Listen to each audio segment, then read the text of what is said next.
In March 2019, we started to plant the woodland that we wanted to set out on the property. We fenced in 3/4 of an acre of land, which was very wet and quite boggy, and we knew we wouldn't want to be using that land too much for livestock, particularly not for sheep, because they don't do well on very wet land. So we fenced in the land to make sure it was protected from any sheep and the rest of the field in the future, and we set about planting in line with a plan that we drew up to make sure we could fit 500 trees in the woodland and still have enough room to move around the woodland in the short term with the tractor so we could manage the woodland. We went for species of trees which are native to West Wales, including birch, alder, hazel, elder, crabapple, rowan, spindle, wild cherry, bird cherry and field maple. We wanted to make sure that these trees enjoyed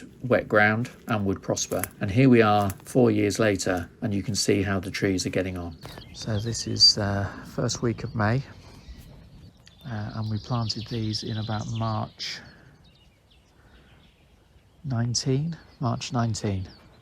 And some of them are massive already, some of them are pushing 20 feet high already.